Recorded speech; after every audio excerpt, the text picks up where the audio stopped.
All right, so we are looking at our third day today, the respiratory system physiology and anatomy and stuff. And so, um, oh, we don't have any overview slides. Uh, well, I'll do a little, a little bit of our objectives today, our learning objectives. We really want to understand a little bit about what we mean when we say pulmonary ventilation. That's the process of actually just like breathing. Right? You have to contract certain muscles that open up your lungs and draw gas in. And then your body's going to filter out the gases that we need. Most of our atmosphere is not oxygen. Actually, most of our atmosphere is nitrogen. Actually, not a very small, but like a relatively small percentage of it is oxygen, and that's the main thing that we need to breathe. So luckily your lungs act as a pretty good filter, similar to your digestive system. We'll work our way through understanding a little bit about like the anatomy of our lungs and how they function. And then we'll talk about a little bit about diffusion today.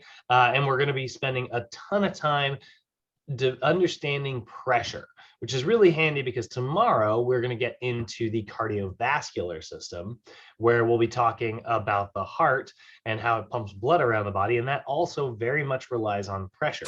So we're going to get a pretty good understanding of how pressure works and how it drives things from one area to another, and how that's responsible for driving oxygen not only into our lungs but also into our blood cells.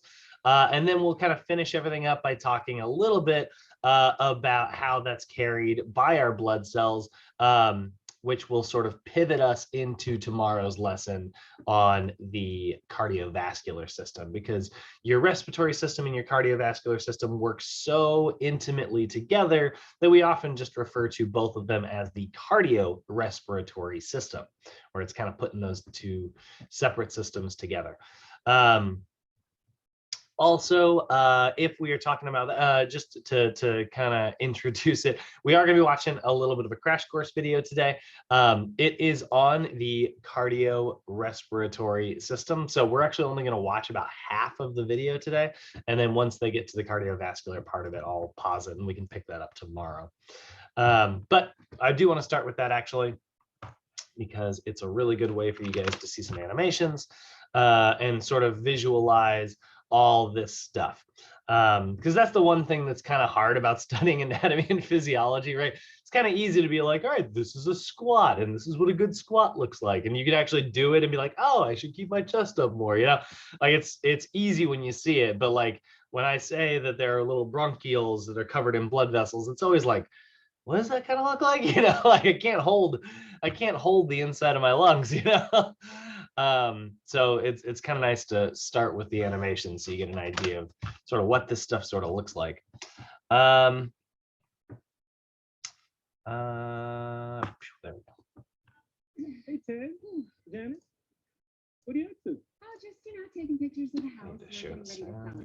That's a bit old-fashioned, isn't it? Oh,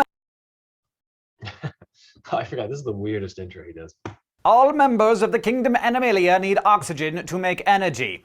Oxygen is compulsory. Without oxygen, we die. But as you know, the byproduct of the process that keeps us all alive, cellular respiration, is carbon dioxide, or CO2, and it doesn't do our bodies a bit of good. So not only do we need to take in the oxygen, we also gotta get rid of the CO2. And that's why we have the respiratory and circulatory systems to bring in oxygen from the air with our lungs, circulate it to all of our cells with our heart and arteries, and collect the CO2 that we don't need with our veins, and dispose of it with the lungs when we exhale.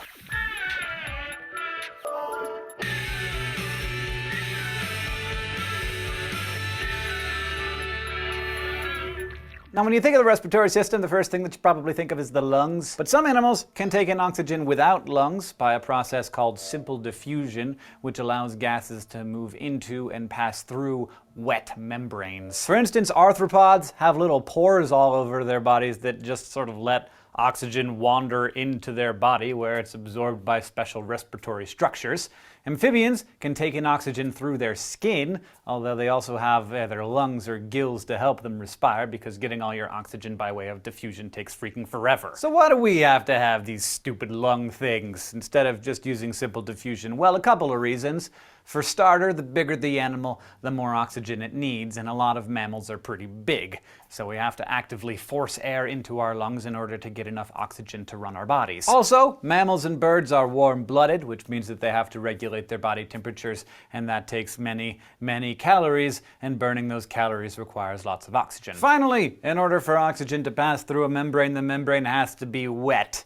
So for a newt to take oxygen in through its skin, the skin has to be moist all the time, which, for a newt isn't a big deal, but, I don't particularly want to be constantly moist. Do you? Fish need oxygen too, of course, but they absorb oxygen that's already dissolved in the water through their gills. If you've ever seen a fish gill, you'll remember that they're just sort of a bunch of filaments of tissue layered together. This gill tissue extracts dissolved oxygen and excretes the carbon dioxide. Still, there are some fish that have lungs, like lungfish, which we call lungfish because they have lungs, and that's actually where lungs first appeared in the animal kingdom. All animals from reptiles on up respire with lungs deep in their bodies, basically right behind the heart. So while us more complex animals can't use diffusion to get oxygen directly, our lungs can. Lungs are chock full of oxygen-dissolving membranes that are kept moist with mucus. Moist with mucus. Another great band name. The key to these bad boys is that lungs have a ton of surface area, so they can absorb a lot of oxygen at once. You wouldn't know from looking at them, but human lungs contain about 75 square meters of oxygen-dissolving membrane. That's bigger than the roof of my house. And the simple diffusion that your lungs use is pretty frickin' simple. You and I breathe oxygen in through our nose and mouth. It passes down a pipe called your larynx, which then splits off from your esophagus and turns into your trachea, which then branches to form two bronchi, one of which goes into each lung. These bronchi branch off again, forming narrower and narrower tubes called bronchioles. These bronchioles eventually end in tiny sacs called alveoli. Each alveolus is about 1/5 of a millimeter in diameter, but each of us has about 300 million of them, and this, friends, is where the magic happens. Alveoli are little bags of thin, moist membranes, and they're totally covered in tiny, narrow, blood-carrying capillaries. Oxygen dissolves through the membrane and is absorbed by the blood in these capillaries, which then goes off through the circulatory system to make cells all over your body happy and healthy. But while the alveoli are handing over the oxygen, the capillaries are switching it out for carbon dioxide that the circulatory system just picked up from all over the body. So the alveoli and capillaries basically just swap one gas for another. From there, the alveoli takes that CO2 and squeezes it out through the bronchioles, the bronchi, the trachea, finally out of your nose and or mouth. So inhale for me once. Congratulations, oxygen is now in your bloodstream. Now exhale. Wonderful, the CO2 has now left the building and you don't even have to think about it, so you could think about something more important, like how many Cheetos you could realistically fit into your mouth at the same time. So now you're all, yeah, that's great, Hank, but how do lungs actually work? How do they do the thing where they get moved to come in and out and stuff? Well, eloquent question, well asked. Lungs work like a pump, but they don't actually have any muscles in them that cause them to contract and expand. For that, we have this big flat layer of muscles that sits right underneath the lungs called the thoracic diaphragm. At the end of an exhalation, your diaphragm is relaxed. So picture an arc pushing up on the bottom of your lungs and crowding them out so that they don't have very much volume. But when you breathe in, the diaphragm contracts and flattens out, allowing the lungs to open up. And as we know from physics, as the volume of a container grows larger, the pressure inside it goes down. And the fluids, including air, always flow down their pressure gradient from high pressure to low pressure. So as the pressure in our lungs goes down, air flows into them. When the diaphragm relaxes, the pressure inside the lungs becomes higher than the air outside, and the deoxygenated air rushes out. And that is breathing. Now, it just so happens that the circulatory system works on a pumping mechanism just like the respiratory system, except instead of moving air into and out of the lungs, it moves blood into and out of the lungs. The circulatory system moves oxygenated blood out of the lungs to the places in your body that needs it, and then brings the deoxygenated blood back to your lungs. And maybe you're thinking, well, what about the heart? Isn't the heart the whole point of the circulatory system? Well, settle down. I'm going to explain. We're used to talking about— You'll explain tomorrow. All right. Not now, Hank. We'll come back to you. All right, before we move any further, I have one question. Edwin, are you snowboarding right now? No, I'm not. Okay. Because I know sometimes, what's that? I was just getting coffee. I don't know if you asked the question. I was making coffee. I went to get it. Oh, gotcha.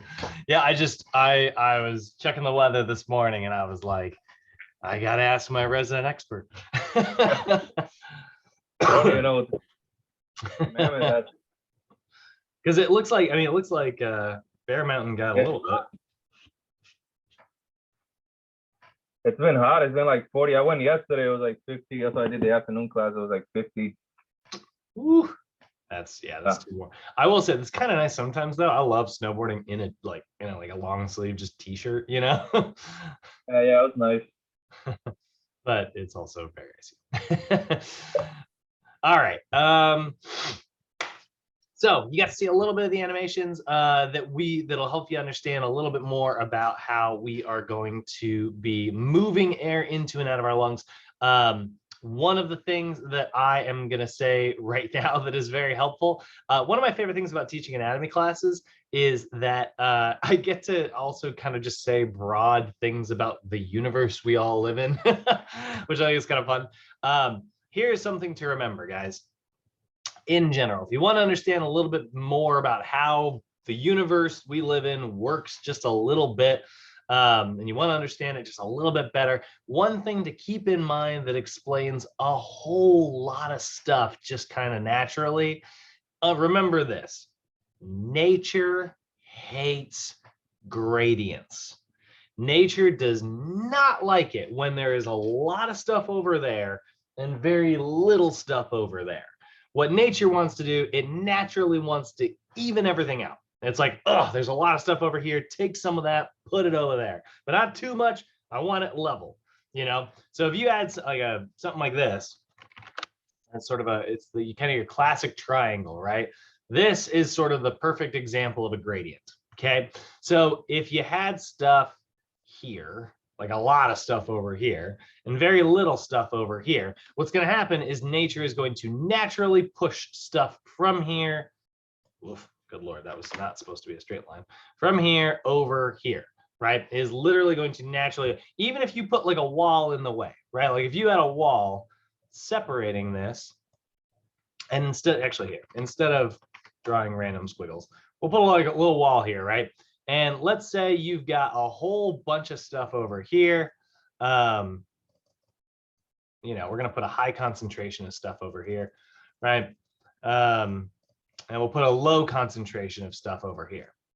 So what would happen naturally, even though there's a wall, as long as that wall isn't like perfectly solid, if there are any holes in that wall for stuff to squeeze through, what will happen naturally is stuff will move that way until the concentration is equal on both sides, right? Until eventually the triangle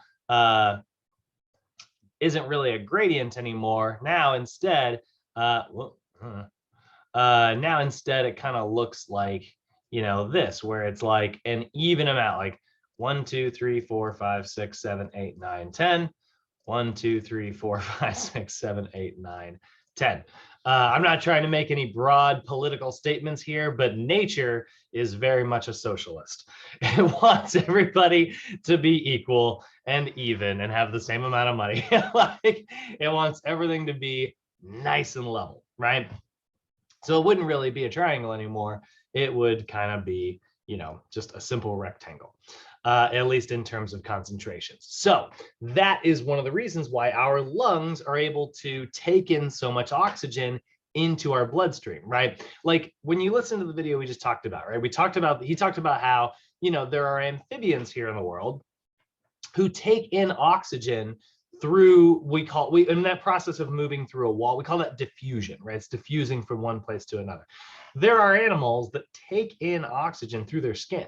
They diffuse it straight through the atmosphere into their skin, and it just kind of, allows them to kind of get the oxygen in that they need. So, you might be thinking, well, why don't we do that? And one of the things he said And the video is like, well, we're very much larger than those animals. This is actually one of the reasons why dinosaurs really can't be around in our world anymore. The atmosphere composition is very different now than it was, you know, millions of years ago.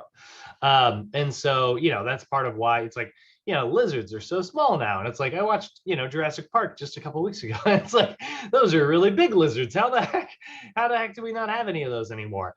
Well, one part of the reason, like, you know, yeah, they got hit by a meteor and all that. But another big part of the things is that our atmosphere rapidly changed, and it really wouldn't support an animal with that anatomy anymore. That's also why, you know, if you ever, you know, we used to talk about dinosaurs back in the day, but like, you ever see like prehistoric bugs? Good Lord. Insects.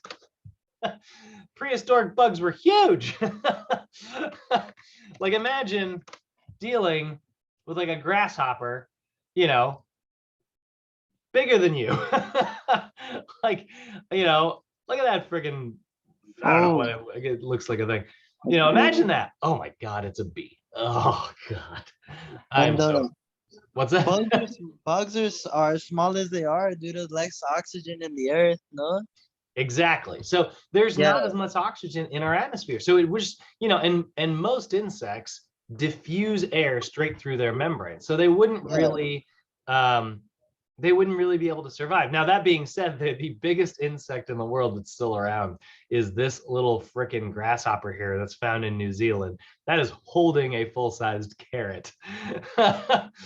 It's kind of cute with those little eyeballs and stuff, but man, that is just massive. If insects were our size, it'd be over for us, man. There's no way we'd be able to keep them. Well, luckily they wouldn't be able to breathe, so we'd probably be able to outrun them. Probably. So they have to take in oxygen by letting it simply move, kind of like the drawing we just made, from an area of high concentration, like the atmosphere, to an area of low concentration, like inside their body. So nature goes, there's not as much oxygen there, and there's a lot of oxygen there. And so it drives it naturally through their skin into their body. But the concentration of oxygen in our atmosphere now is much lower. So there isn't as big of a gradient, right? Like the difference between, there used to be a lot of oxygen here, very little oxygen here. So now it's like this. So because of that, it isn't a very good way to breathe. It doesn't drive in very much oxygen. You need to have something that also creates a little bit pressure. For instance, having like a little balloon that only expands so far. And when it can't expand any further, you know what that does? That creates a really high concentration. And then all of a sudden, oxygen's like stuck in this balloon. It's like, I gotta go somewhere. And it goes into our bloodstream. And that is why your lungs are so important. And that's why we moved from bringing oxygen in simply, you know, from out here straight through our skin. We moved to draw it inside our body because it creates an area of higher concentration, which creates a bigger gradient. Lots of stuff, very little stuff. And so then that gradient naturally nature kind of wants to work against that, because nature hates gradients. Get that tattooed. It'll help you understand the universe just a little bit better. Whenever you're like, how the heck does that chemical attach to that chemical? A lot of times it's because of a gradient. All right, so we're going to go ahead and talk a little bit about what we mean when we say pulmonary ventilation. So pulmonary ventilation is the process of actually breathing. That's sort of if we're being fancy and we're laying it out in scientific terms, pulmonary ventilation is breathing, right? Pulmonary, you know, that's where we're talking about our lungs. Ventilation is moving gases from one place to another. So this is where we are moving gas into our lungs, right? Pulmonary ventilation.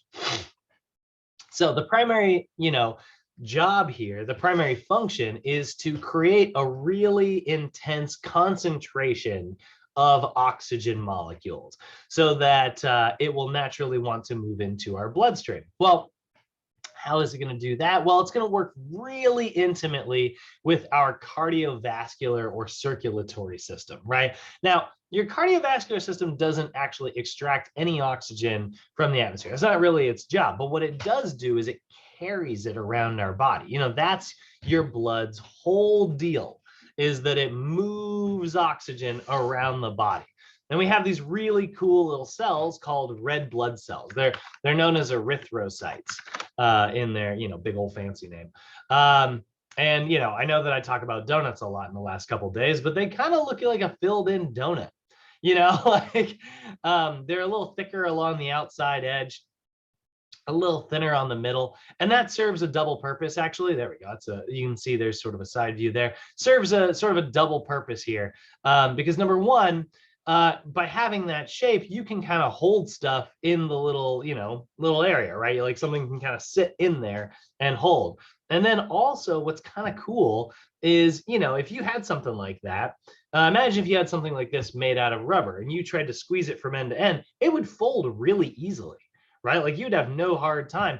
You know, when something's thinner in the middle, it just makes it very good at folding. Let me see if I can find a picture of a folded little red blood cell squeezing through a capillary. I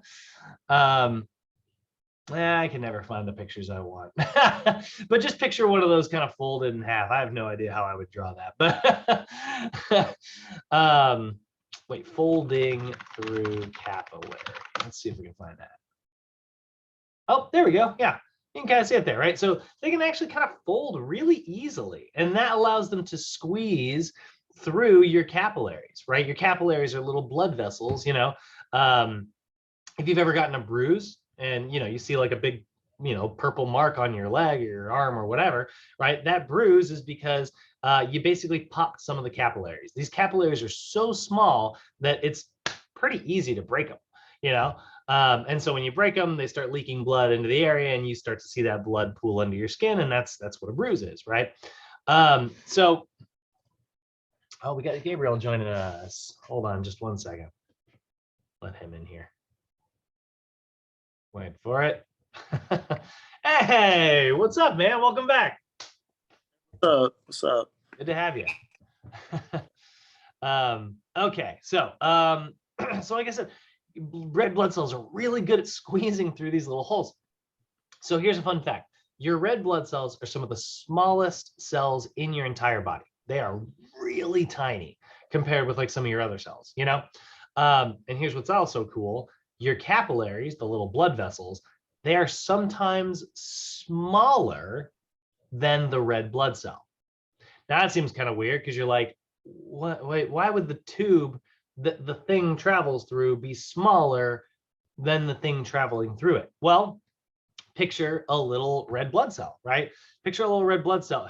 There we go. Finally got a picture I really love. So it's going through like a really small tube like this, right? So this is 8, you know, micrometers across, and this is 5, right? So, you know, it doesn't really fit very well. So it gets stuck on the tube, and it gets stuck there for just a second, and you got a lot of water in your blood, you got a lot of, you know, plasma and fluids and stuff. So what ends up happening is a pressure starts to build up, and then eventually shoves it through, and it goes flying through there. And that is part of how blood pressure actually works, and we'll be talking way more about that tomorrow.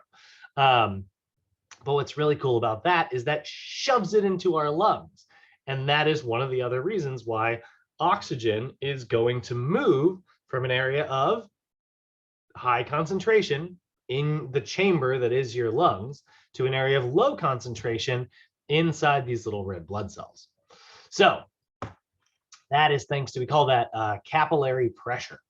And thanks to that capillary pressure, that's one of the ways that we are actually much better at extracting oxygen, you know, with using lungs rather than just kind of passively bringing it through our skin and kind of exposing it to our blood, you know.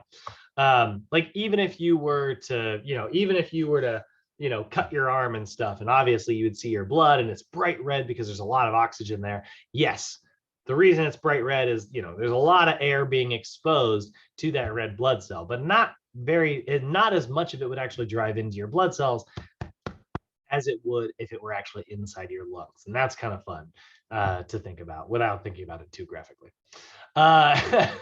So your cardiorespiratory system, that is what we are going to spend the next 2 days talking about, right? Like I said, exercise physiology, this whole course, it's all about understanding how we are able to gather and use energy, right? This is the energy production course, right? And so we started yesterday with the digestive system, and today we're looking at the oxygen, because when you put glucose and oxygen together, you get a ton of energy. So we also need to understand how we're going to deliver that stuff. And that's where the cardiovascular / circulatory system comes in. So your cardiorespiratory system, its basic purpose is to deliver oxygen to the mitochondria of our cells, right? The idea here of the cardiorespiratory system is that we are extracting oxygen from the environment so that we can get it to our, right pinky toe.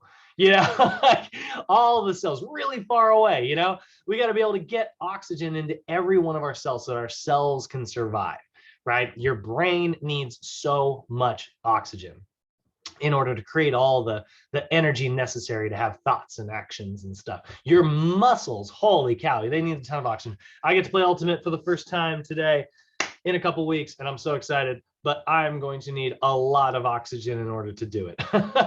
And I'm probably going to be very out of breath here in the new year.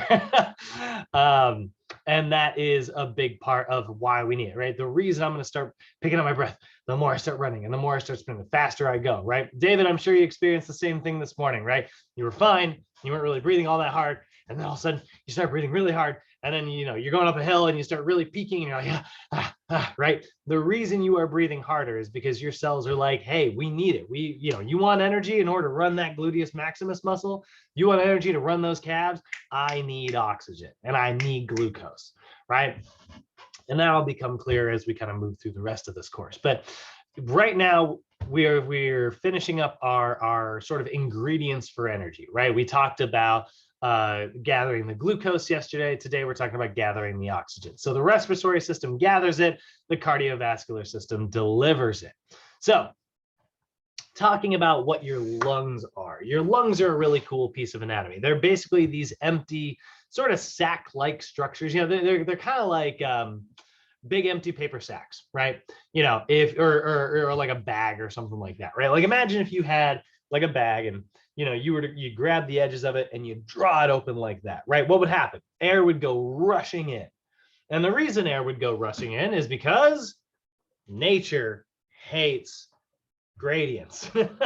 Oh, we lost somebody. Again, nature does not like it when there is a lot of stuff over here and very little stuff over here. Nature will naturally want to move it from one spot to the other. So if there is a lot of gas in my room right now, which there is, there's atmosphere here in my room, and I draw my lungs open, I grab a sack and I pull it open like that, all of the gas from my room is going to go rushing in there because there was no gas. I got this big empty chamber that has nothing in it, and nature goes, gross, and it moves it in there naturally, right? And that is, again, that's an example of pressure moving from an area of high concentration to an area of low concentration. So your lungs are these empty, which, low concentration because they're empty, sac-like structures that are able to house the conducting parts of your respiratory system. When I say conducting, what do I mean? Like if you were conducting somebody, you'd be telling them where to go, right? The conductor in an orchestra is like, do this. I have no idea how conductors work, but they all stick. I know that much. They look like they're casting spells. But like a conductor would be like, you got to go here, you got to go here, you got to go here, right? The conducting part of your lungs, they're little tubes that send oxygen into smaller and smaller branches where they need to go until they eventually get to being exposed to your blood. So that's why we call it the conducting parts of your lungs. And so inside your lungs are what are known as bronchi. And you can see each lung has these two primary bronchi. And bronchi are these large tubes that conduct oxygen further into the lung. So if you look at this picture here, you can see, right, here's his trachea. The trachea is this tube that, it's made of cartilage. It's kind of hard, but it's not as hard as like bone is, which is kind of nice because that allows it to be very flexible. We can move our necks around and stuff without it really closing up. If it were like a hard tube, it would either break, which would be real bad. And if it were too soft, it would get pinched close. And we don't want that because then every time you look to your right, you're like, oh, I can't breathe. So luckily it's made out of cartilage, which makes it pretty flexible, but also remains open when it needs to. So that is going to drive oxygen in through the mouth, and it's going to pass down the trachea. And then the trachea is going to split into two different sections here. Those are your primary bronchi. They're called the primary bronchi because those are the first two kind of main ones, right? And then that is going to branch into smaller sections and smaller bronchi until eventually they get really, really, really, really, really, really small. I don't know if anybody here, again, I cannot draw to save my life, but I do remember when I was a kid, my grandma trying to teach me, she's like a really good artist, tried to teach me how to draw trees. You would go like this, you draw the trunk of the tree, and then like she would always go, well, you gotta start, you gotta bring it in thinner, and then you gotta make branches, right? So a branch kind of comes out and you draw it up here, and then what do you do to continue making branches, right? You make it, you make it a little smaller, you branch it again, you create a smaller branch over here, and then it gets smaller. Oh, grandma. I did not learn how to keep drawing, but it gets smaller and smaller and smaller and smaller, right? Until eventually, you get these little tiny branches. Well, that is exactly how your lungs work. You notice it starts with your primary bronchi, which are these really big tubes, and then it gets a little bit smaller, and it branches off smaller and smaller and smaller until eventually it gets microscopic. It gets so small that you can't see it with your naked eyeballs, right? You have to zoom in really far, and there is what we call a bronchiole. A bronchiole is just a really, really, really small bronchi. Right. So you get your primary bronchi, and then it becomes your regular bronchi, and then you get your bronchioles. And then by that point, it's really, really, really tiny. Now, those bronchi, okay, so bronchi are little large tubes, and they branch smaller and smaller until they are considered bronchioles. Bronchioles are microscopic branches of the bronchi. Now, each of those bronchi end in these little, they kind of look like popcorn, right? These little popcorn shaped sacs here.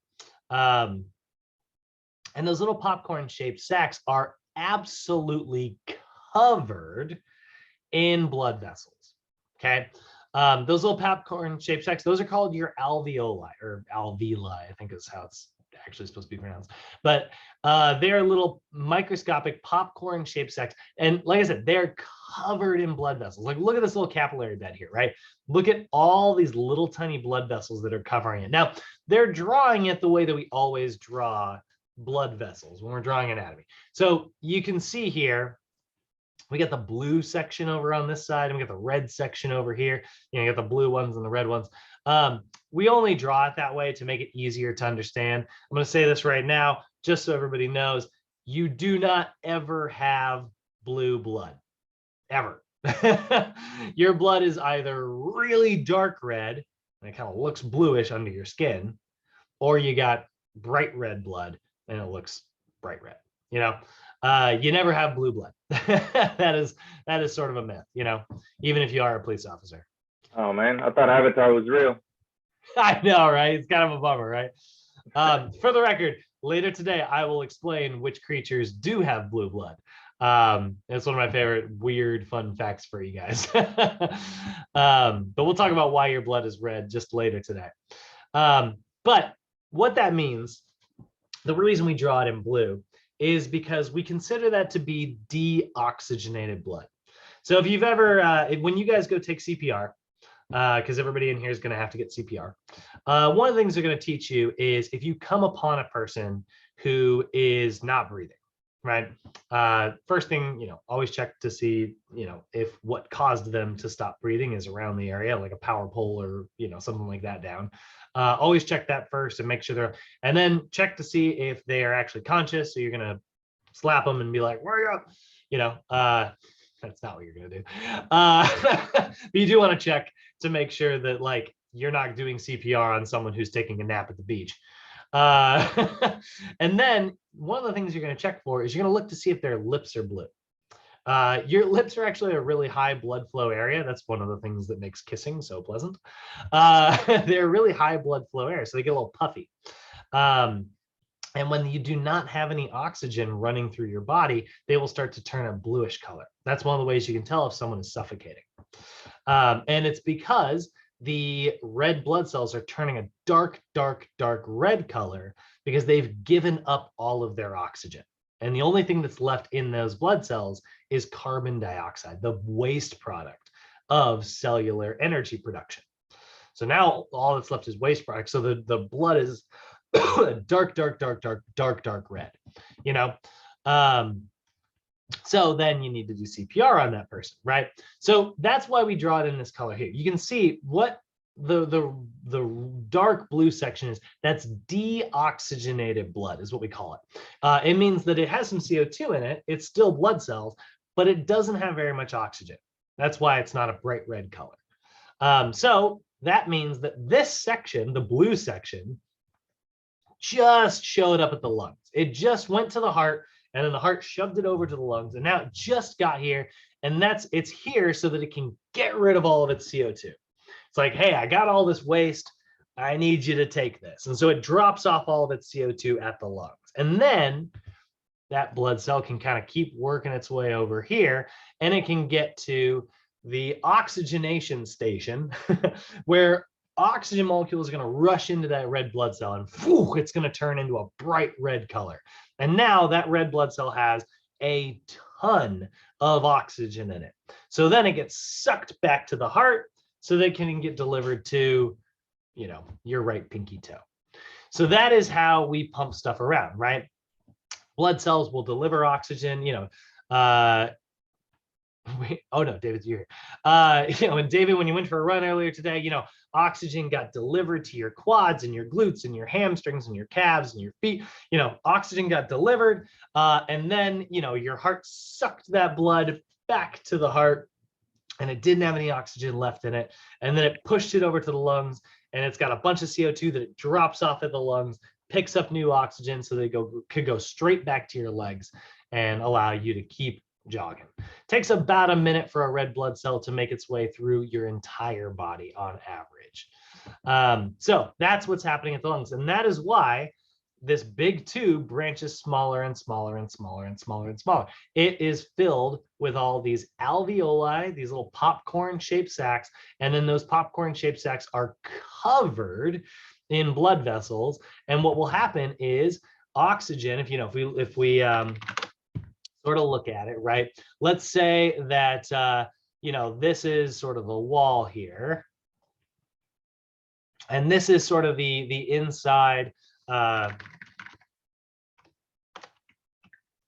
this is inside the alveoli, and then you've got red blood cells on this side of the wall over here, right? Well, what's going to happen is CO2, which is the sort of the byproduct, right? That's going to leave the red blood cells, and it's going to travel this way into the alveoli. So it's going to go from your blood into the lungs. Meanwhile, oxygen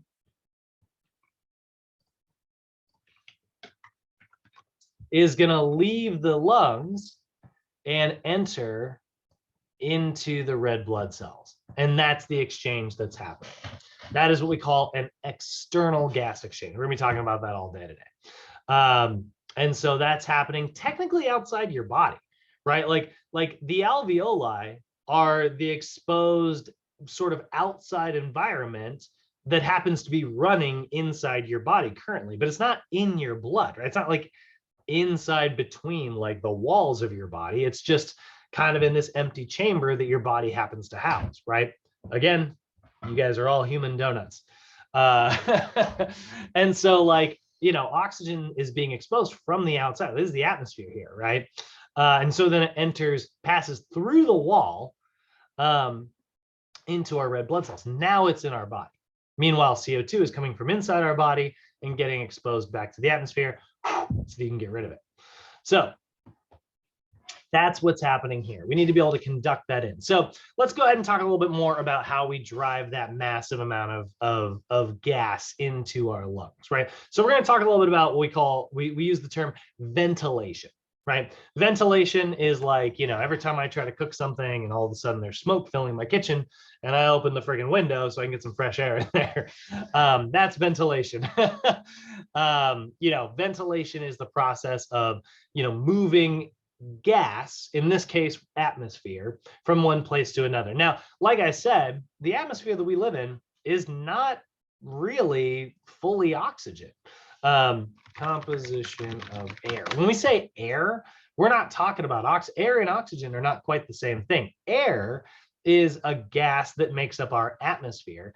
And honestly, guys, most of it, about 78% of it, is actually nitrogen. That's the stuff found in protein. So if we ever figure out how to extract nitrogen from the atmosphere, if we ever figure out how to do that, we won't need to eat protein anymore. We can just kind of naturally get it from there.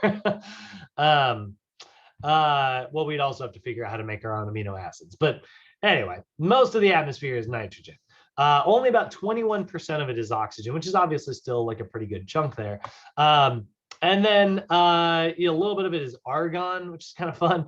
A little bit, it's some of the other gases that are there are like neon, the stuff that's in like open signs that makes it kind of glow when you run light through it. That's a gas, actually. That's why neon signs, they're little glass tubes that are filled with gas. And they're filled with neon. Makes really cool colors. And then some of the other gases in there, for instance, are carbon dioxide, because guess what? There's a lot of us people's breathing right there, and that's actually technically like a greenhouse gas. We are, by breathing, sort of contributing to, climate change in our own little way. Carbon dioxide, though, not a very strong greenhouse gas, so it doesn't really have as much of an effect as, say, methane or carbon monoxide. Both those things. Those are the things that your car's spitting out and things that our cows are pooping out. That stuff is a little bit more intense. Yeah, isn't that why we have? I remember back in the 8th grade, our teacher asked us, "What's the greatest cause for global warming?" And then everybody said, "Oh, it's like cars, right? Like cars." That was the most logical. And our teacher said, "No, it's actually cow farts." So, all right, I'm not going to spend too much time on this because it doesn't have much to do with what we're talking about today, but he's making a good point. Yes, methane is actually, I want to say 10 times. I could be wrong about that number. But it is many, many times more intense of a greenhouse gas than carbon monoxide that we're getting from cars. So it's more intense. And yeah, there's a lot of cows on this planet that are farting out methane. And yes, it's contributing to global warming, sort of. Here's the thing, though. You think about like where the cows are turning grass into methane, right? Because cows eat grass, goes through their digestive tract, becomes methane. But the atmosphere, which created like carbon dioxide, the plants eat carbon dioxide. They eat carbon monoxide. They eat that, right? And that becomes their ingredients. That's sort of like their version of oxygen. Plants fart out oxygen and we breathe it in, So in a weird way, plants are farming us. They need us just as much as we need them. So because that's like kind of a closed system, like the more cows we have, honestly, the more grass we get, and the more grass we have, the more we have cows, right? It's kind of a circle. And so it doesn't actually kind of contribute to, we're not adding anything unnatural. It already kind of exists. Versus when we take oil out of the ground, we take it out of like below the earth, and that is basically what used to be living organisms. It used to be dinosaurs and those bugs that I showed you earlier, and they decomposed millions of years and they became oil. And so we take that oil out of that system and then we introduce it to our atmosphere. That was never supposed to happen. That was never, that's like getting a shipment from another planet of carbon dioxide almost, right? Then it screws up the ratios. Whereas the cow thing is kind of accounted for in the natural system. Does that make sense? Yes, that makes sense. Like imagine your regular bank account, right? And it's like you get paid, you spend money, it's kind of in balance. I mean, hopefully. We just had Christmas. My bank account's all screwed up. But like, like for the most part, like, the money comes in, and then that's the money that I use to buy things. And the money comes in, and then that's the money I use to buy things. But let's say, somebody else, and in this case, like, money's kind of a good thing. So this analogy is kind of backwards, but in this case, money is kind of like the greenhouse gases, and then the spending is kind of like what we use with the living organisms and stuff. And now imagine if, I won the lottery, and, I never entered the lottery, but somebody put my name in, and all of a sudden someone injected from something that I wasn't expecting a ton of cash. Like, now my system's overfilled because it came from an outside source that really was never intended to be there. I should find a way to flip that analogy around, because that actually sounds great. But in this case, we're talking about greenhouse gases, which is not awesome. All right. Anyway, your teacher's right in a way, by the way.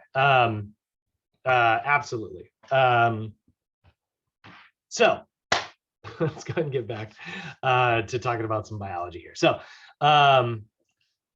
So talking about what ventilation is, right? Let's use the term ventilation. Ventilation is the process of moving gas, in this case, air, which again is mostly nitrogen, but has a lot of oxygen in it, from one place to another, right? So that is what we call, ventilation, right? So ventilation is the movement of air into and out of the lungs. So for air to move out of the lungs, for air to leave our lungs, the pressure in the lungs has to be greater than the pressure in the atmosphere here, right? So that happens because our diaphragm squeezes our lungs up. So here's what's fun about like ventilation. If you look at your diaphragm,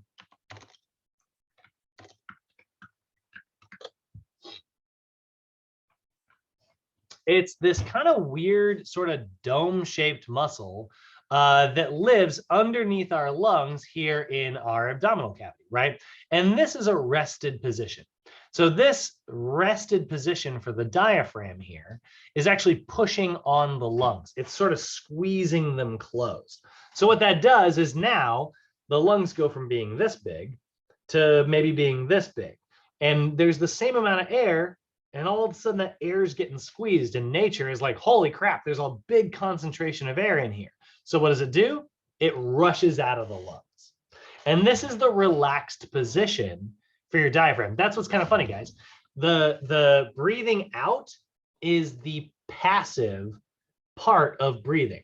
Now you might be thinking, well, what about when I blow out birthday candles and stuff, right? Because obviously we can go, and that's a very active thing to do. But that actually requires secondary muscles in order for that to happen, not just your diaphragm. The breathing in is the active part of breathing. That's you actively contracting your muscles. And what happens is the diaphragm flattens down. Your diaphragm will contract downwards like this. You can see it'll flatten down. And what that does is, because it's attached to your lungs, and because your lungs want to naturally expand, it pulls your lungs open and creates an area of low pressure. So then air comes rushing into the lung. So the diaphragm will naturally sit like this. And when it flattens down, that draws your lungs open. And when it relaxes, that pushes your lungs closed. This brings air in, this pushes air out. So that's sort of how your diaphragm is contracting, and that is the process of ventilation. So for air to move out of the lungs, the pressure in the lungs has to be higher than the pressure in the atmosphere, and that can happen because the diaphragm will relax back to its little dome shape, and that will squeeze the lungs, creating a lack of space. And then that lack of space causes air to go rushing out of the lungs, and that's how you breathe out. And then for air to move into the lungs, the pressure inside the lungs has to be lower than the pressure in the atmosphere. And so the pressure has to be lower in one spot than the other. And then air is going to move to the area of low pressure, because again, nature hates gradients. So it goes from an area of high pressure to an area of low pressure naturally. And so this occurs when the diaphragm contracts downward, and that causes the lungs to open up. It causes there to be a lot of big empty space. And nature's like, well, that's gross. I don't like empty space. So it goes to fill it and it drives air into the lungs. So gases and other materials, as a rule of thumb, guys, will always move to the area of low pressure. It'll always go to the area of least resistance, you know? That is sort of ventilation in a nutshell. Now, oftentimes when we are referring to ventilation, we're talking about gas. We're talking about atmosphere moving from one spot to another. Ventilation is air moving from one spot to another. But what about oxygen? What about, that's the whole reason we're even ventilating, right? It's because we're trying to bring in oxygen. We're trying to get rid of CO2. CO2 is the byproduct, right? Well, that's where we have two versions of what we call respiration. Do you guys remember from day one? I mentioned it really briefly. We talked about cellular respiration, right? Cellular respiration is oxygen moving into a cell, and then that cell creates energy and then it spits out CO2. And that happens in every one of your cells, right? That's cellular respiration, bringing oxygen in, spitting out CO2. Well, we also have just regular old respiration that we're talking about when we are talking about breathing, right? That's also respiration. The purpose of ventilation is so that we can experience respiration. Respiration is oxygen moving. So ventilation is gas, right? Air, and air is some oxygen, but also nitrogen and other gases, right? And respiration is oxygen and carbon dioxide. It only refers to those two gases. So there are two versions of respiration that's going to take place. You have got internal respiration and you've got external respiration. So when you hear external respiration, guys, what I want you to picture is external, outside the body. Now, this is taking place in your lungs, but again, your lungs are a part of the atmosphere that happens to be running through your body currently, right? It is the outside world being exposed to the inside world part of you, right? So we're going to kind of take a look at this, right? This is inside the alveoli, and this is red blood cells, right? So red blood cells here are moving oxygen molecules, right? And that's O2.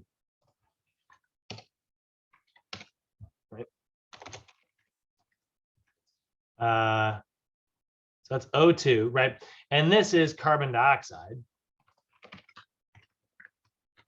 That's CO2, right? And then, this is sort of the atmosphere is in here. We'll put that in sort of a sky blue. It's a little too sky blue. So there's the atmosphere, right? That's where, actually, what? Let's put this up here. That's where this is happening. So that's inside the alveoli. They're being exposed to the atmosphere, right? Whereas this side is, this is inside our body.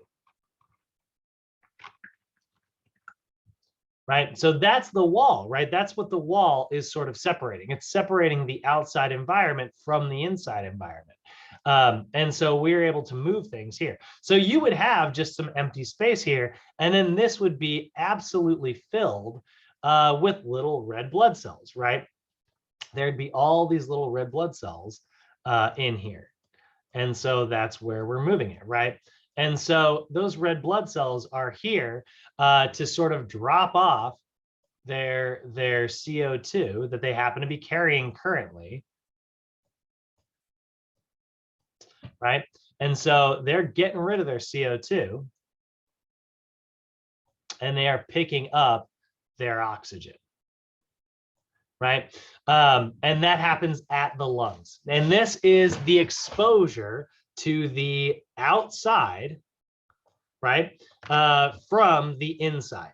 That is why we call this whole process, this whole thing is an example of what we call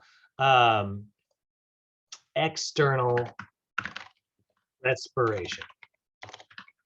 Okay, so external respiration is taking place in the lungs, right? Actually, I'll put that up here.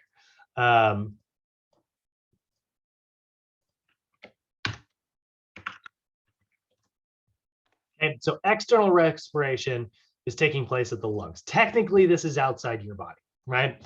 Now, let's totally divide this down. You know, my little chart here. And let's take a look at what internal respiration is. So we're going to draw kind of the same thing here. You know, we'll kind of go like this. And now we're going to see that this is our red blood cells on this side. And then over here, we'll say this is inside a body cell. Okay, so this is just sort of the inside of some cell in your body, right? That could be a muscle cell, it could be a skin cell, it could be a neuron, you know, bone cell, whatever, right? This is inside the body here, right? So we'll put that. Actually, you know what? Hang on, let me relabel this. I'm gonna say this is a body cell.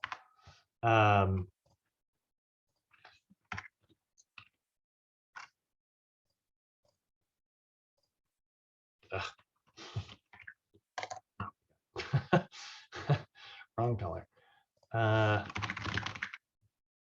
Okay, so this is the body cell, and there's our red blood cell, right? So this is what's going to happen here is we're going to have all these little red blood cells. Right, draw some of these real quick. Right, give them their little donut shape.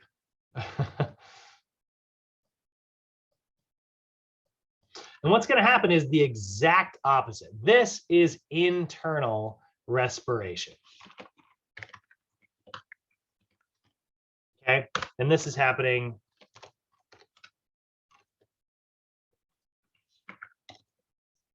at the body's tissues. So this is happening on a tissue level here on this side, right? So what's going to happen is literally exactly the opposite. Your cells just got finished producing energy. So what's going to happen is they are going to spit out carbon dioxide, or again, CO2, and they're going to spit out that carbon dioxide from the cell, and it's going to go over into the red blood cell. It's going to pass through the walls between that body tissue and, you know, the capillary. And then the exact opposite, your cells, your red blood cells, their whole job was to deliver oxygen over here. So now oxygen is on this side.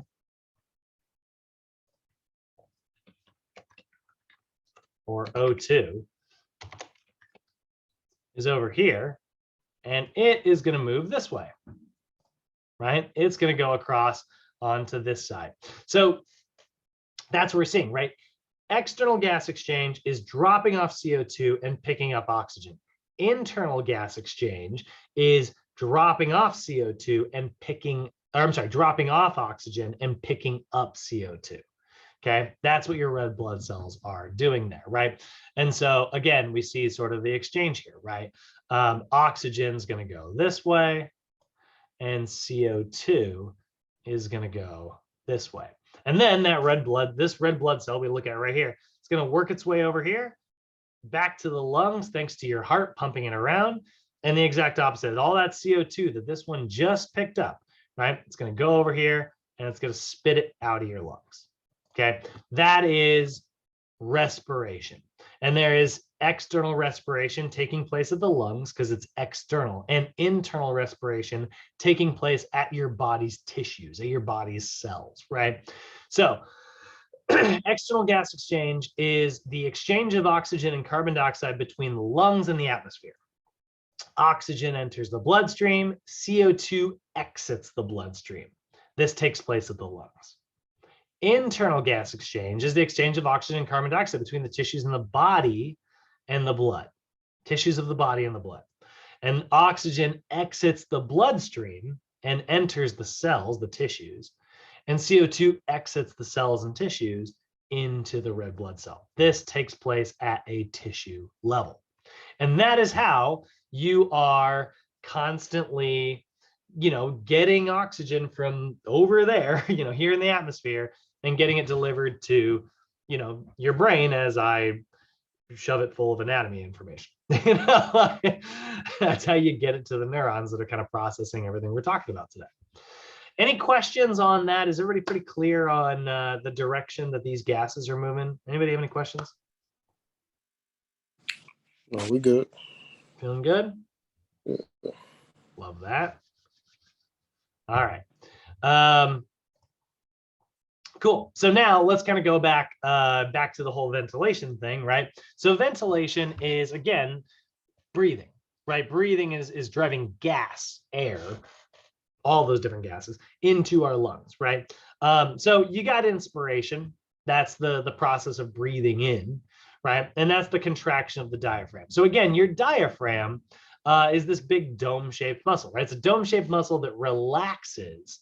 And when it relaxes, it drives air out of the lungs, or it contracts and flattens down to drive air into the lungs, right? So your diaphragm is the primary muscle responsible for breathing. So we want to make sure that we're keeping our diaphragms healthy and functioning. Here's the thing, guys. Anybody in this call right now, does anybody ever get tension headaches? Headaches at the back of your head? Anybody? Love that. That's a good answer, actually. My mom does. Oh, yeah? Does Yeah. your mom have a posture that is a little bit kind of like this? A little bit elevated and maybe a little rounded? Not that I know of. No? She doesn't look like a little tense? So here's the thing. Often people who get tension headaches, the ones in the back of the head in particular, they are using breathing muscles that they're really not supposed to be using. It's not that you're not supposed to use them at all. Like you wouldn't be able to use them if you weren't ever supposed to use them. But like, you know, David went for a run earlier and had to use extra breathing muscles in order to make that happen.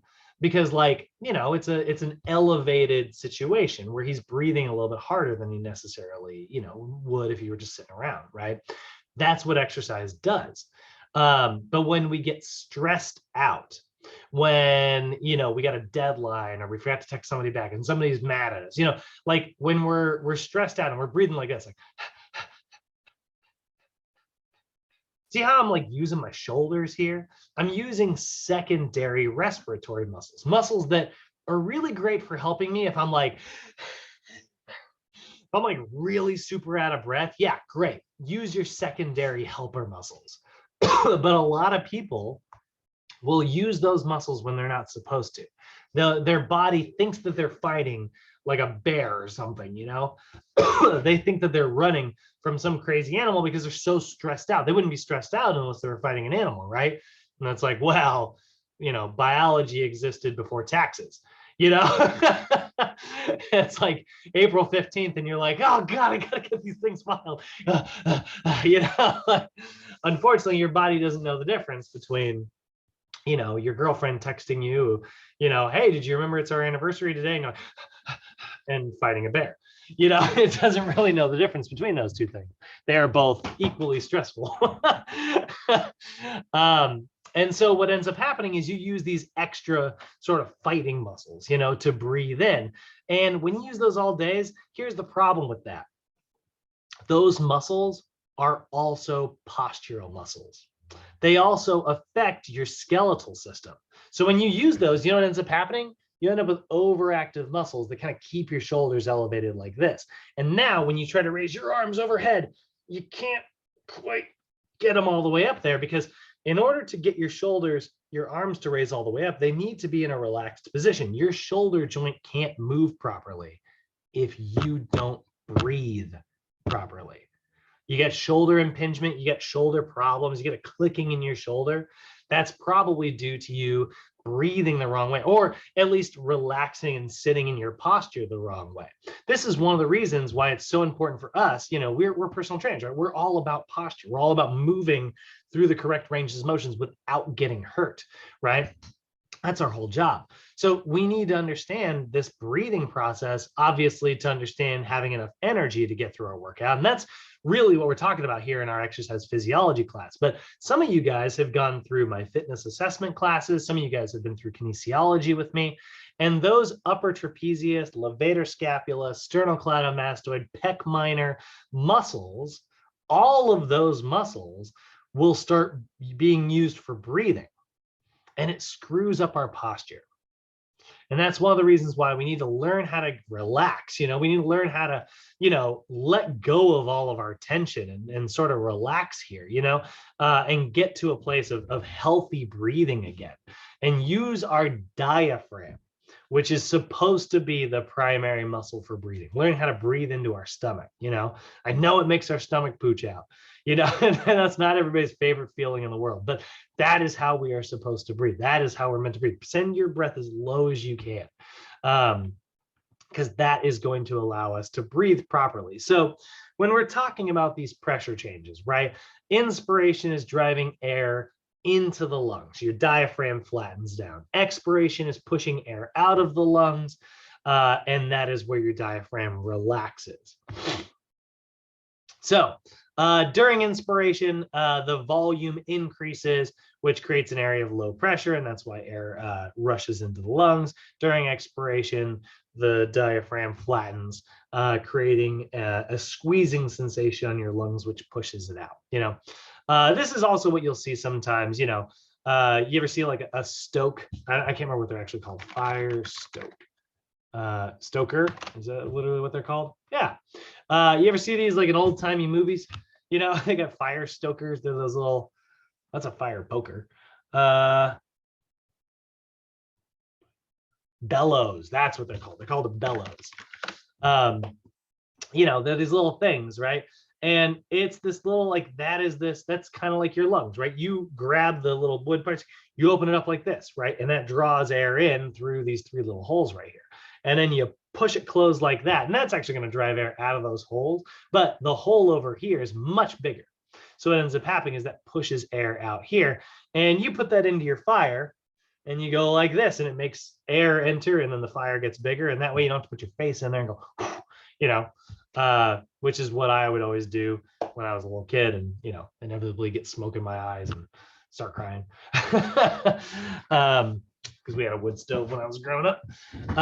Or if you're ever doing like a campfire, and you're having trouble getting your fire going, you get down low, you go, right? You add more oxygen to the whole thing.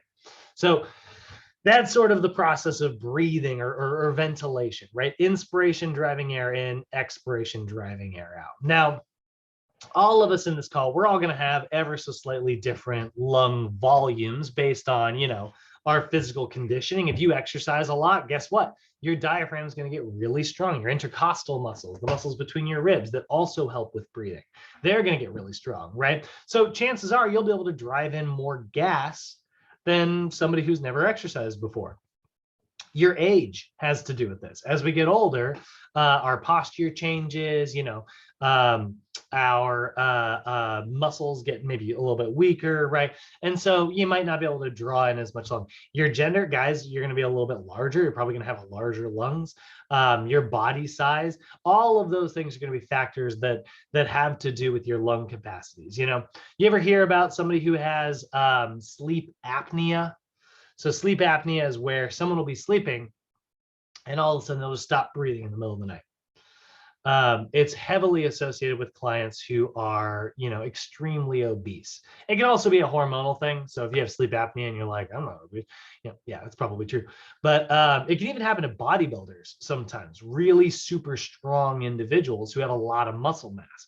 And what'll happen is their body will relax enough because they're asleep, that their muscles can't contract hard enough to drive air into the lungs and expand the diaphragm and thoracic cavity. They can't expand it. So what happens is they'll be breathing and then they won't take a breath in. And like, it's scary when when you hear somebody with sleep apnea, just stop breathing in the middle of the night. And then all of a sudden their body really needs oxygen. So it starts to wake up and they go, and it wakes them up. And so then all of a sudden they're awake and then they don't get enough sleep. And then their body starts creating stress hormones, and sleep apnea is a really, frustrating disease and makes it harder to lose weight because now their body is filled with stress hormones, and part of the problem is that they're already overweight, and it's a really vicious cycle. And that's why they'll sleep with what's called a CPAP machine. And they'll often sleep with this mask on, and that mask will help them maintain breathing while they're sleeping, and it looks very uncomfortable, you know, but it keeps them asleep all night, which is really obviously very important. So very common in obese individuals.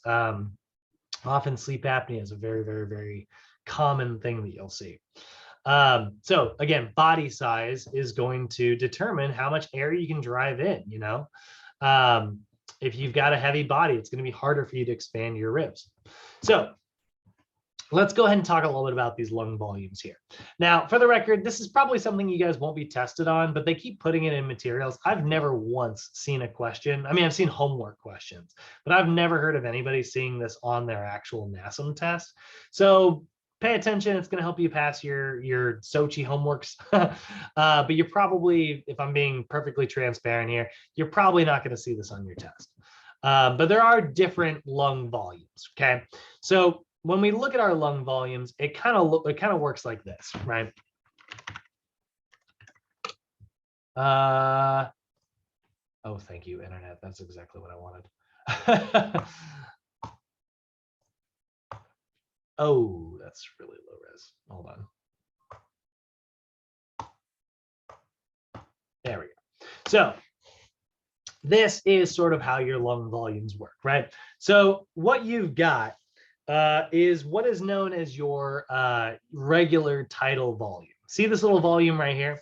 It's like, imagine if this right here, this is like the biggest amount you can breathe in, right? So imagine if you go like this, right?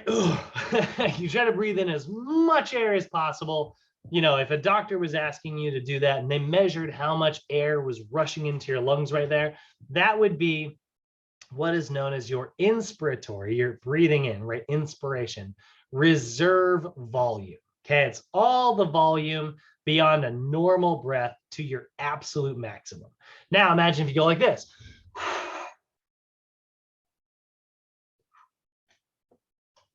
You got nothing left, right? Like, and you breathe all the air possible out of your lungs. That is your expiratory reserve volume. Now, here's what's kind of funny. There's still a little bit of volume left.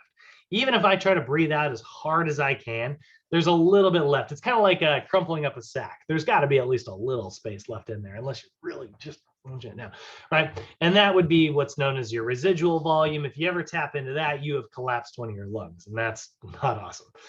Don't do that. So that is the biggest amount in and the biggest amount out. That is called your vital capacity. If you were breathing like you're using your vital capacity. Now we don't really do that. We don't really tap into that very often. Alexi, is your son listening? Like, who is this guy? No, my son is doing the same thing and he's laughing at the same time. That's why I'm laughing. I'm sure. All of a sudden, you guys just see me like, you know. So that's your vital capacity. That's the most to the very little. We don't really use that very often. Like, you guys are all just kind of sitting around right now, right? You're not really doing much physically, right? Some of you might be standing. I don't know if anybody's at the gym right now. That sometimes happens. So, you know, looking at you, Edwin. On the going down the slopes, or looking at you, Chris. I've seen you in the gym before, but you know, chances are you're not breathing that hard right now, you know. So normally you guys are probably just normally breathing. That is called your tidal volume. Imagine if you were asleep right now, right? You're just asleep and it just kind of sounds like the tide coming in and the tide going out, right? You know, gently in, gently out. That is what we call your tidal volume. So those are all the volumes of our lungs, right? Your lung volumes are the different volumes of air, and that's just the gas with everything, associated with the different phases of a respiration cycle. You've got tidal volume, which is normal, quiet breathing, right? That's normal patterns in. It kind of sounds like the tide. You've got your inspiratory reserve, which is all of the air between, like, let's say you take a normal breath in It's all of that stuff that's left, right? It's all the volume, that's the amount of space left for a breath in after tidal volume. And then there's your expiratory reserve. So you take a normal breath out, and then all of that's left over afterwards.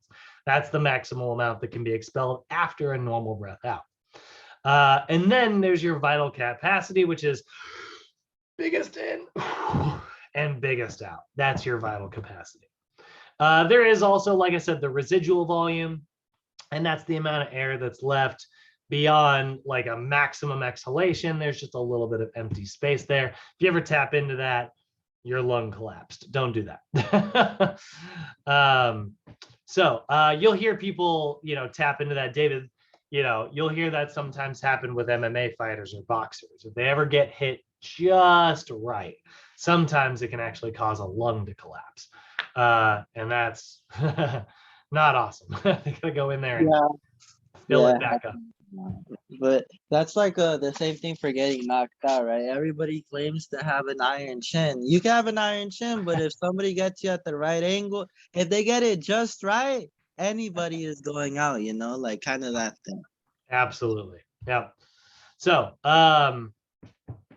so that is sort of the different volumes of lungs as we're looking at it, right? And then there's a term that we're going to use. It's called your minute ventilation. So your minute ventilation, it's kind of like the function of your heart. One of the things we're going to look at tomorrow that's really important. There's two things that make up the function of your heart, guys. There is your heart rate. Like that's the rhythm of your heart, right?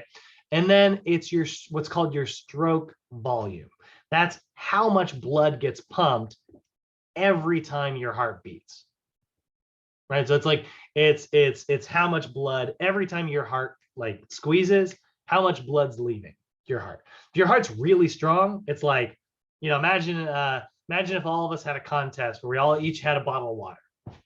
And take the lid off, and we're going to see who can squirt that water the farthest. Right? You're not allowed to move your arm. The only thing you're allowed to do, squeeze it as hard as you can. Whoever in here has the strongest grip, that water is going to go flying. And whoever's got the weakest grip, it's just kind of gently going to exit the bottle. That's how your heart works. The stronger your heart is, the farther it's able to squeeze, the more blood it's able to eject. That's your stroke volume. So the overall function of your heart are those things multiplied together. How much blood is being ejected per beat and how many beats are happening per minute. So the same thing is true of minute ventilation.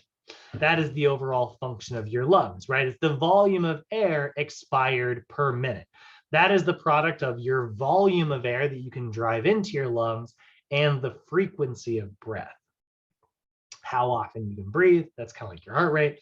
And the volume of air that kind of comes in, that is your sort of stroke volume of the lungs, right?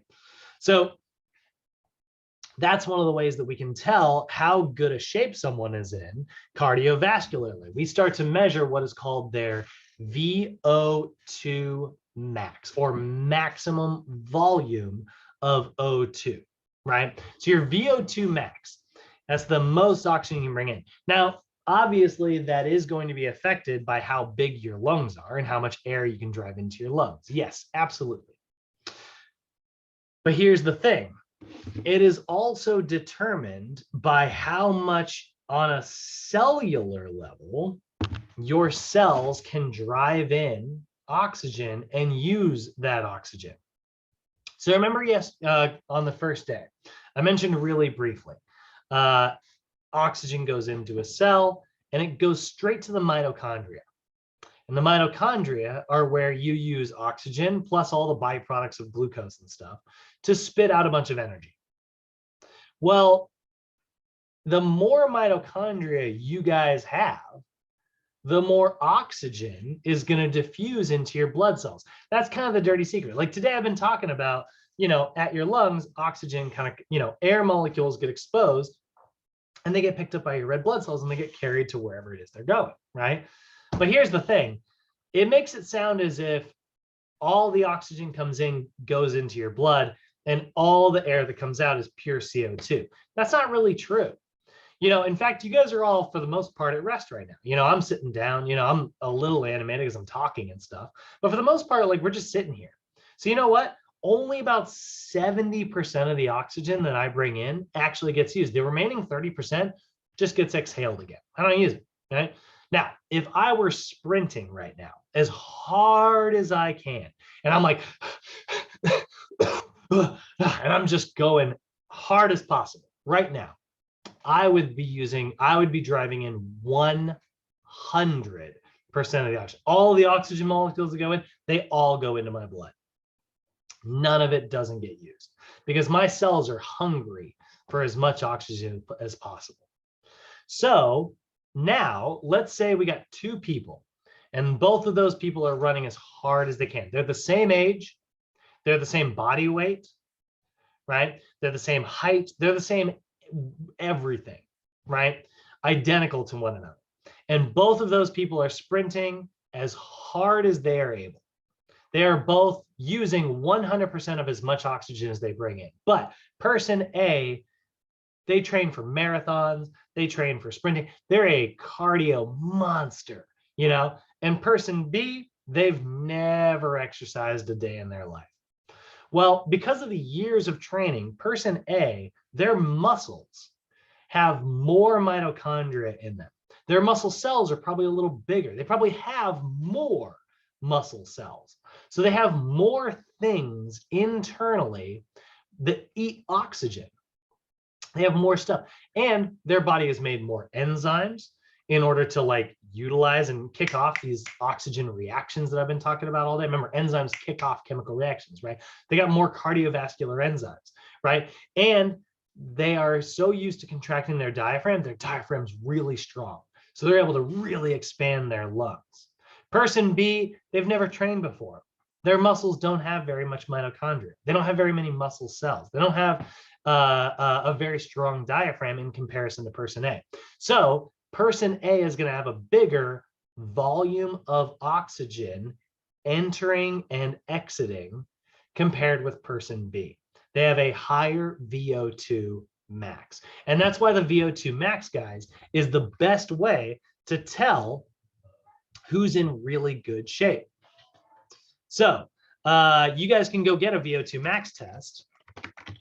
Now, obviously, we do some of you guys might remember the Rockport walk test that we do in the gym, right? We make a client walk a mile. Chris, I know you definitely remember the Rockport walk test. But it's where,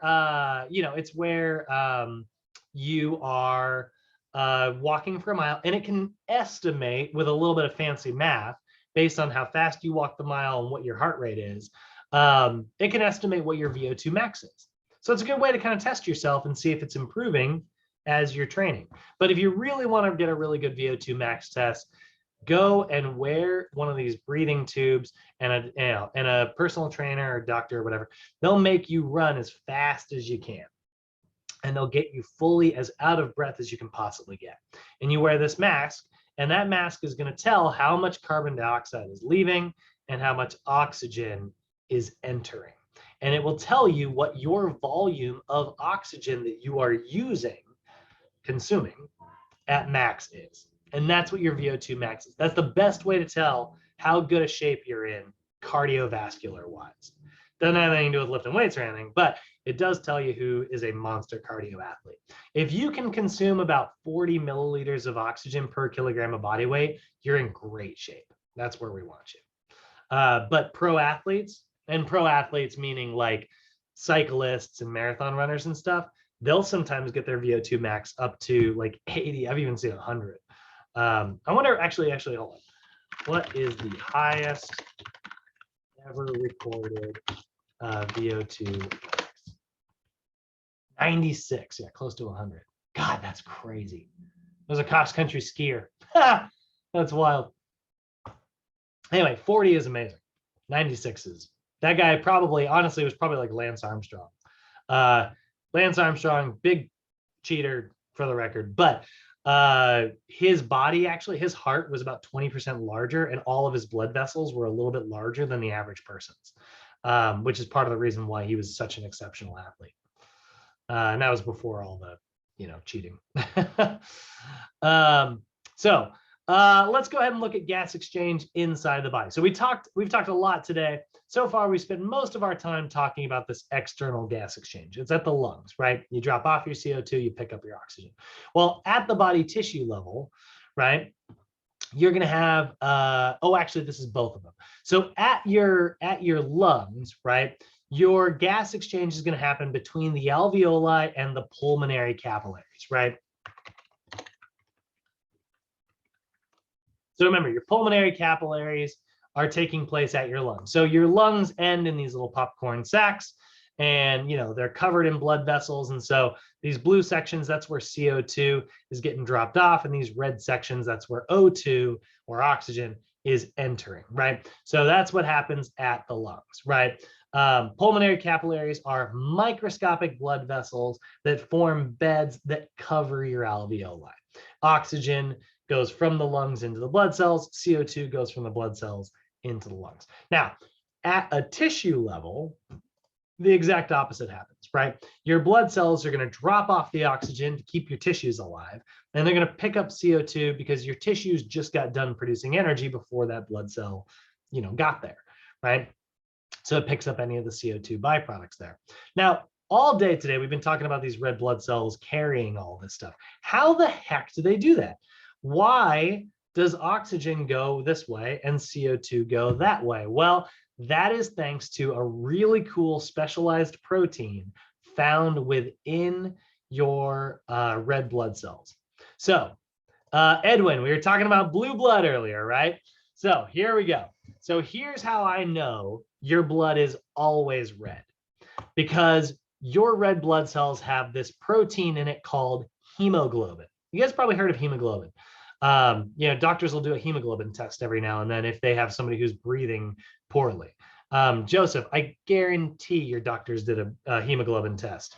It was really high. I had to go do a full blood donation. Yeah. I mean, you were a runner, so they were probably like, oh, he's got plenty of hemoglobin. Why the heck can't he breathe? COVID. But yeah, that's what a hemoglobin is. It is a protein that exists in your red blood cells. So go back to our example of the two runners. Person A, who exercises all the time, he probably has just the same amount of red blood cells as the other person. Their body weight's the same, their height's the same, right? Probably has the same amount of blood, same number of red blood cells, but his red blood cells probably have more hemoglobin in them because he trains consistently for cardio. So the enzymes in his blood are like, holy crap, we need more. We need to be really good at delivering oxygen. So it makes more hemoglobin proteins. So hemoglobin is a protein. Now, that protein has a molecule of iron at the center of it. So red blood cells are saturated with hemoglobin proteins, which is why red blood cells are responsible for carrying oxygen. Because guess what? Iron and oxygen are buddy-buddy. They love each other. Iron and oxygen love to bind together. And you guys have definitely seen that happen before if you've ever seen something rust out. What happens when oxygen binds to iron?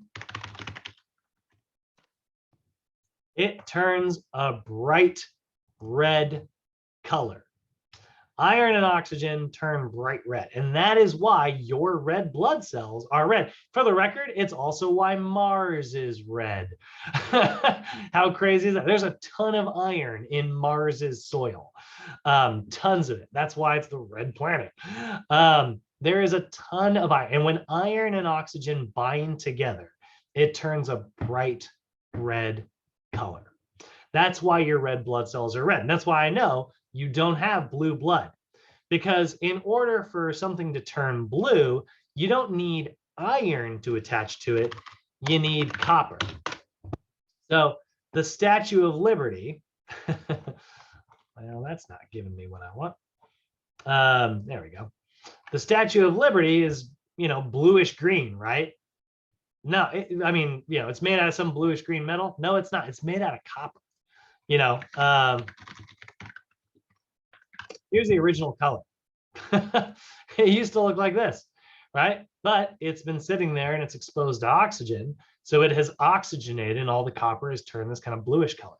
Now, there are animals on the planet that have blue blood. In fact, Patrick from SpongeBob probably has blue blood. I mean, they're not going to show that on, TV, but that's a kid's cartoon. But like starfish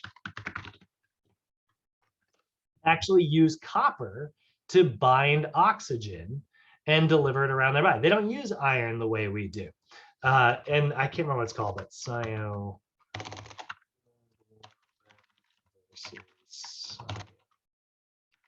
not called cyoglobin, but if I type that in, maybe I'll find it. Cyano, is that what it is? Anyway, certain squids and certain spiders, actually, some octopuses that are out there, they use copper to bind to oxygen and travel around our body. So that's why they will hemocyanin. Good Lord, that's hard to say. That's why their blood is actually bluish. There's green out there. There's certain types of worms and stuff that have green blood. That's really similar to, that's actually why plants are green, because of chloroform. They have chloro something sign. And then there's even purple blood out there.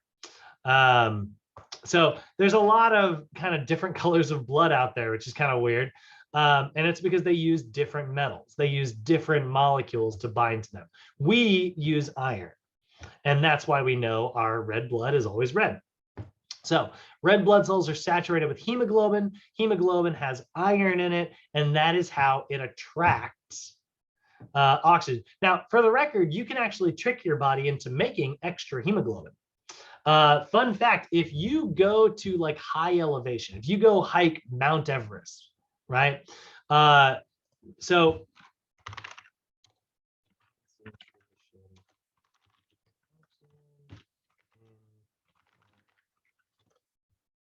Give me a chart, come on. There we go. There's the picture I always look up.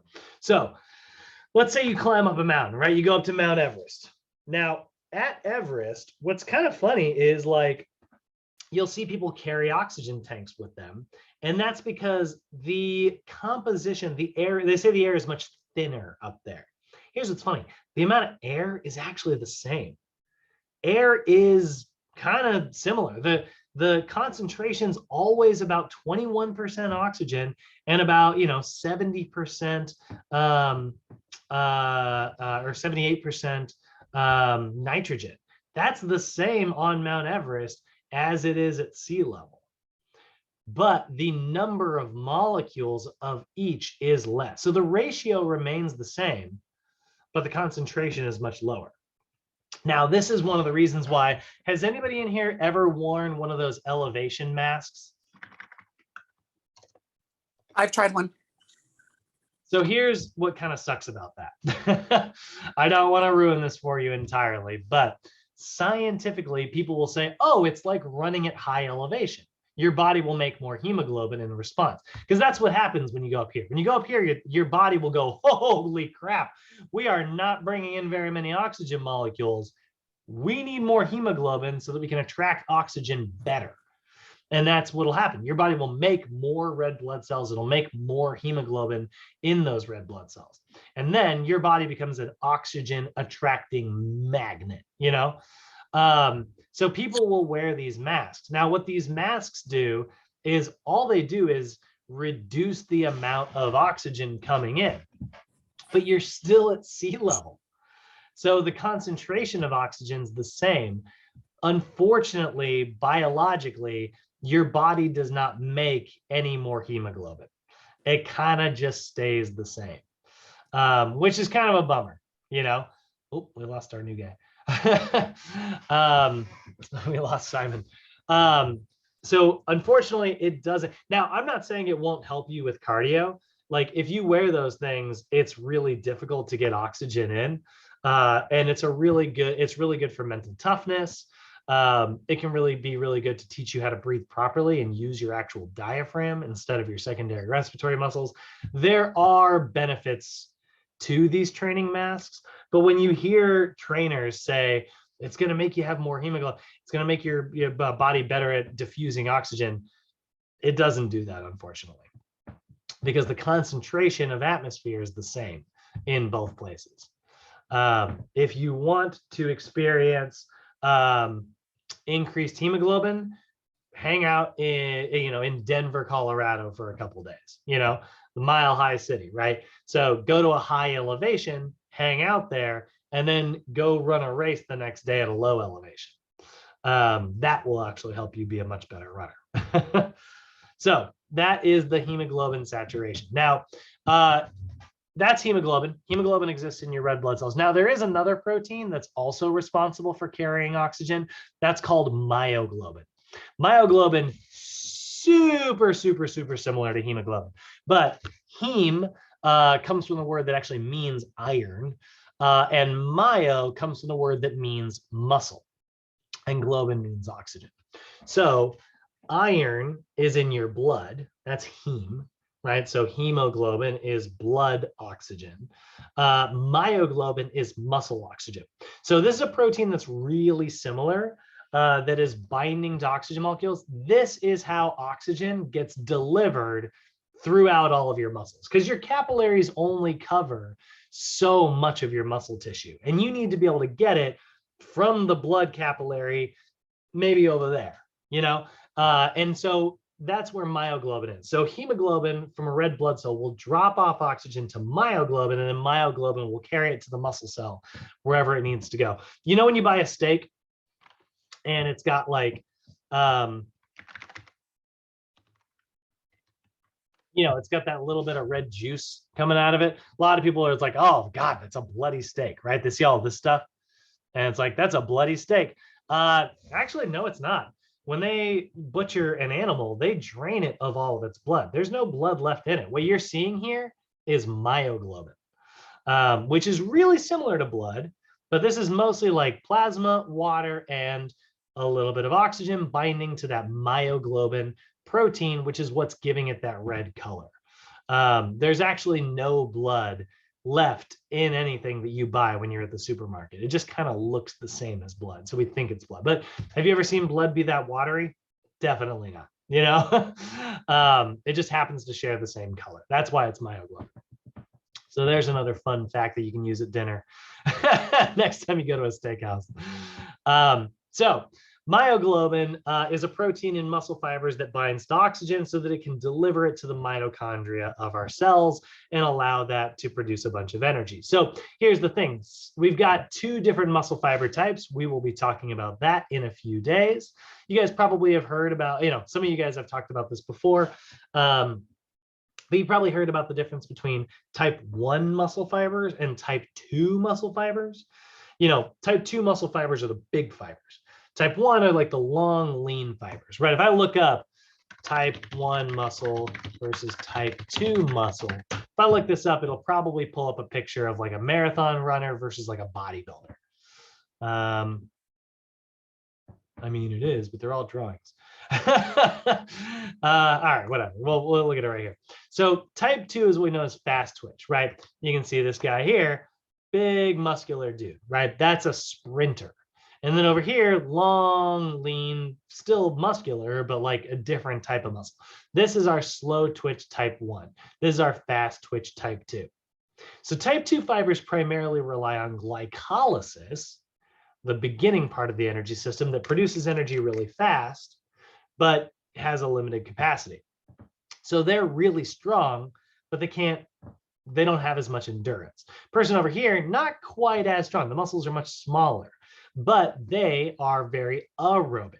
They rely on producing energy in the mitochondria. So they do not fatigue very fast.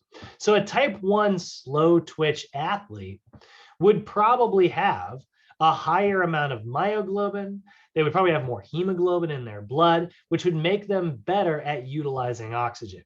That's what you want in an endurance cardio-based athlete. Whereas a bodybuilder, we want to focus more on type 2 muscle fibers. And that is the beginning of what we're talking about. When I said on the first day, I was like, we're going to understand the difference between 6 to 12 repetitions and 12 to 20 repetitions. 12 to 20 would make type 1 muscle fibers that would rely on hemoglobin, myoglobin, and mitochondria for energy production. Type 6 to 12 reps would rely much more on glycolysis and large cells with lots of fluid in them for energy production. to make big, powerful contractions. This is where cardio and strength training sort of understand each other as being a little bit of a physiologically different process for each. So last thing I want to talk about, which isn't in your notes here, just kind of wrapping up the PowerPoint here. Carbon dioxide is also going to be transported by your red blood cells. That is also going to happen thanks to hemoglobin. Hemoglobin can carry carbon as well because there is a little bit of oxygen. It's carbon dioxide, right? So it is also pretty good, but there's also some of that carbon dioxide is going to dissolve in your blood. That's why we call it plasma instead of just calling it straight blood. And so some of it will diffuse and some of it will become bicarbonate, which is one oxygen molecule with 2 bits of carbon attached to it. And so all of that's going to kind of move. We call that carb, it's so hard to say, carb amino hemoglobin at that point, but it's when carbon dioxide attaches to hemoglobin. Very, very, very similar. And when it gets to the lungs, it becomes very attracted to the atmosphere, which is why carbon dioxide leaves the red blood cells and enters the lungs, and oxygen enters red blood cells. So here's what's fun about the breathing process. Remember, nature is kind of a socialist, right? Doesn't like it when there's a lot of this over here, very little of this over here. So if we go back to our chart, inside the alveoli, that's a very oxygen-rich environment. There is a ton of oxygen over here, which is why nature goes, blah, move that oxygen over this way. So it moves, that's why it moves into your red blood cells. And inside your red blood cells, there's a lot of CO2 currently. And there's very little CO2 in the lungs. Because remember, in the atmosphere, it's only like 1% CO2, right? Versus like 20% oxygen. So nature goes, oh God. And so it drives the CO2 out because of the difference of concentration and because of the differences in pressure. And the exact opposite thing happens at your body tissue level. So other things that you'll sometimes hear people talk about, you'll sometimes hear what's known as a diffusing capacity. That's basically how fast this can happen. Again, the more enzymes you have, it's a chemical reaction, right? More enzymes you've got, the faster diffusing capacity you have. The more cardio you do, the better you're going to be at moving these gases around. That, by the way, is part of why, like, you might feel like you lose your cardio pretty quickly. Like, I have only taken like 2 weeks off from playing Ultimate, but I'm going to go out there and I'm going to be sucking air today. I'm going to feel like I'm really out of breath in about 90 minutes. And that's because, you know, your enzymes, they just don't live very long. They die really fast, and I haven't been using them. So because I haven't been going for very much, I mean, my girlfriend did a couple hikes, but that didn't really count, you know. And so what's going to happen is I just don't have quite as many enzymes right now. So my body will have to make those in response to today's workout, tomorrow's workout, the next day's workout, and then Saturday I'm gonna be Ultimate again. We'll make more there, and then chances are I'm gonna feel fine. It really only takes about a week for it to come back, but it does only take about a week for them to die as well. And that's why it feels like you lose your cardio so fast. You know, when it comes to strength training, it kind of feels like you maintain muscle mass. You know, it's like you might feel a little worse, might feel a little more out of breath when you go back to the gym after a little break. But for the most part, your 1 rep max doesn't change that much. But your cardio, it feels like you lost it all very quickly. That's the enzymes, okay? There's also transmit time. Transmit time is the time required for cells to move into the capillary. That has to do with the pressure in your heart. So depending on how strong your heart is, it's going to transport blood a little bit more slowly or maybe a little bit more quickly. And so tomorrow, we're going to spend a lot of time talking about oxygen delivery and cardiac output. Cardiac output is the overall function of your heart. Like I said, it's the stroke volume, which is how much blood is pumped per beat, times the heart rate, which is how often it's beating. Those two things come together. You could be driving in a lot of oxygen, but if your heart can't deliver it very quickly, you're going to gum up the works and you're not going to be so good at cardio. And that's okay, because we can always train for it, but that's what we're going to spend our time talking about tomorrow. And then there's also oxygen utilization, which is where your VO2 max comes in. The more oxygen you can use, guys, the more air your cells are hungry for, the more air your cells can eat. Well, the more oxygen your cells can eat, I shouldn't say air. The higher VO2 max you have. It's the volume of oxygen consumed. So the more stuff you've got, the more you can consume. Kind of like if you had a bigger stomach, you'd be able to eat more food. So that is lungs in a nutshell. So we are getting into the final bits. We're starting to get out of energy ingredients, right? Yesterday we talked about ingredients. We talked about getting glucose and fat and protein and stuff in our digestive system. Today we talked about the ingredient oxygen. Those are the two things necessary for energy production, but we do need to take a little pit stop before we actually get into the energy production. We got to talk about how we deliver all this stuff, because both the glucose, the fats, the protein, all that stuff's going to get delivered thanks to your cardiovascular system. Oxygen is going to get delivered thanks to your cardiovascular system, right? So we got to talk about that tomorrow. We're talking about the delivery tomorrow, and transportation of all of these nutrients that we've been talking about for the last 2 days. And then on Friday, we will get into the actual energy production. We'll talk more about ATP again. So, questions, comments, concerns, how are all y'all feeling? Good. I'm good. Good.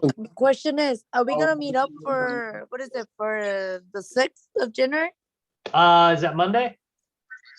No, we're not meeting. 6th of January is tomorrow. It's Wednesday, no? We're meeting up on the 10th, Monday. Oh, Monday? Yeah. Okay. You know what? We meet on the 6th day of class. That might be what you're thinking of. We meet on day 6, which is Monday the 10th. Oh, okay. Yeah. That we was meet on, actually 6th yeah. of January. Yeah, sorry. Yeah, No, so it's we the meet 10th. on day 6 and we meet on day 12. That will be the 10th of January and the 19th of January. Okay. I guess the only question I have is there like, do you recommend any books you should read on this? Like, is there like a So book? this stuff will come in handy if you guys want to do a little bit of reading in your textbook. Go to your NASM. Well, I mean, there's Chapter- a textbook, but I was wondering, is there like a whole book or just like something like this? Oh, like, for cardio? Yeah, there's a lot of them out there. any you recommend? Not any that are not textbooks, you know? Okay. Yeah, I get And it. honestly, like you'd buy a whole textbook and then it wouldn't, you know, you'd read 2 chapters of it. Your Memler's textbook that we're going to use next module, we'll use it in about 6 weeks. That'll have some really good chapters. But for now, if you guys want to read chapter 3. And you said chapter 17 too, right? That one? Well, that's for the nutrition. Right. Chapter 3 will do the nutrition. If you want to know the cardio stuff, read the first half of chapter 3. Okay. First half of chapter 3 in the book with the girl doing the push-up in the pink shirt. Okay. Okay. Okay. Sounds good. Cool.